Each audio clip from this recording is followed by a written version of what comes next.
Et si l'histoire d'Internet n'était pas qu'une suite de mises à jour techniques? Si c'était une véritable succession d'âges, un peu comme pour l'humanité. On passerait de l'âge de pierre au Far West pour peut-être, qui sait, arriver à un âge d'or. Eh bien, c'est la promesse d'un concept qui s'appelle Web Gold. Et aujourd'hui, on va décortiquer ça ensemble. Alors, au programme, pour bien comprendre de quoi il retourne, on va d'abord faire un petit voyage dans le temps pour voir les premiers âges d'Internet et atterrir dans ce qu'on appelle le Far West du Web 3. Après ça, on plongera dans la promesse de Web Gold avec ses fameux 6 piliers.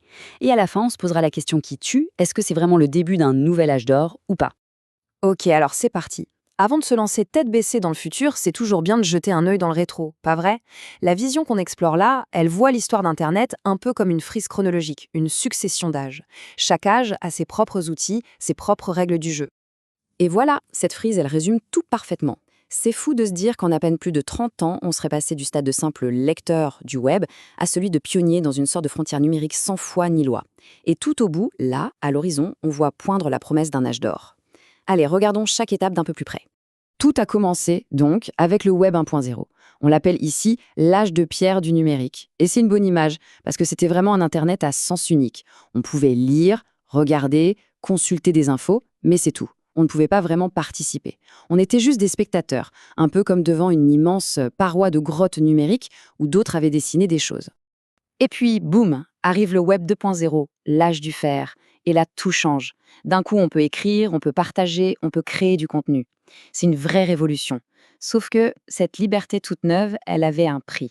Un genre de pacte avec le diable qu'on a tous signé sans forcément lire les petites lignes.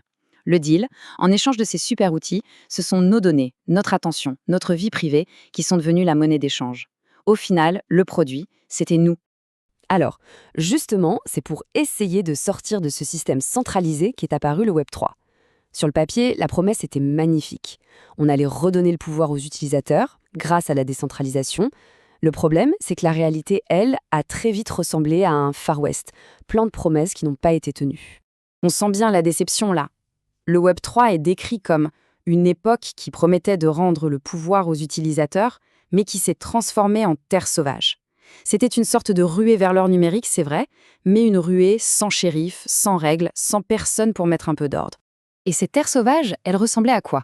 Eh bien à ça. Un bazar de shitcoins, de systèmes pyramidaux, de rug pools, bref, de la spéculation absurde et des projets qui n'avaient aucune base solide. L'analyse qui en est faite est sans appel. L'idée de la décentralisation était bonne, mais sans les fondations d'une vraie civilisation, ça ne pouvait donner qu'un Far West numérique. C'est donc face à ce chaos ambiant que la vision de Web Gold se présente. Et attention, il ne s'agit pas d'une simple mise à jour, d'un Web 3.1, non, on parle ici d'une refondation complète. Le projet, c'est de bâtir une nouvelle civilisation numérique. Rien que ça. L'image est très forte, un peu comme un phénix qui renaît de ses cendres. L'idée, c'est vraiment de tourner la page sur le chaos du Far West. Fini la spéculation, on repart de zéro pour bâtir sur des fondations qu'on nous promet solides. On passe, en quelque sorte, à un ordre nouveau. Mais alors, concrètement, c'est quoi ce Web Gold? Eh bien, c'est censé être l'étape suivante. On connaissait lire avec le Web 1, lire-écrire avec le Web 2, lire, écrire, posséder avec le Web 3, et là on ajoute une nouvelle dimension, valoriser. On ne parle plus juste de posséder des actifs numériques, mais de lier tout ça à une valeur bien réelle, bien tangible, l'or. Le but, c'est de construire un Internet sur des bases stables. Et franchement, les ambitions sont gigantesques. On nous parle d'une économie stable, parce qu'elle serait adossée à l'or, d'une infrastructure qui ne pourrait être ni arrêtée ni censurée, et même d'une intelligence artificielle qui appartiendrait au réseau, à ses utilisateurs, et non pas à une poignée de géants de la tech. C'est carrément un changement de paradigme complet qui est proposé. Ok, c'est bien beau sur le papier, mais une vision aussi ambitieuse, comment est-ce que ça peut devenir concret? Eh bien, le projet WebGold se présente comme un écosystème entier, une sorte de civilisation numérique qui reposerait sur 6 piliers fondateurs. Au cœur de cette nouvelle civilisation, donc, on trouve ces fameux 6 piliers. L'idée, c'est que chacun joue un rôle bien précis, un peu comme les organes dans un corps humain. Ça va de la monnaie à l'infrastructure, en passant par l'IA. On entend des termes comme DPIN, ça veut dire infrastructure physique décentralisée. En gros, c'est un réseau matériel qui appartient à ceux qui l'utilisent. Et pareil pour DIA, une IA qui serait elle aussi souveraine. Et cette analogie avec le corps humain, elle est vraiment la clé pour comprendre le projet. La blockchain, c'est le système circulatoire, le sang qui transporte la valeur. L'IA, c'est le cerveau qui pense et qui analyse.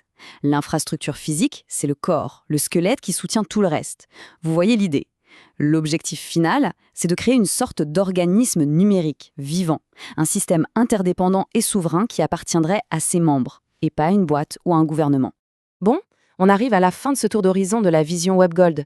On a traversé les âges, on est parti des grottes numériques, on a fait un tour par le Far West, et maintenant, la promesse d'un âge d'or est sur la table. Alors, si on devait résumer, WebGold se présente comme l'aboutissement logique de l'évolution d'Internet. C'est une civilisation numérique qui serait fondée sur une valeur réelle, l'or. Un écosystème qui appartiendrait à l'humanité et non aux grosses entreprises.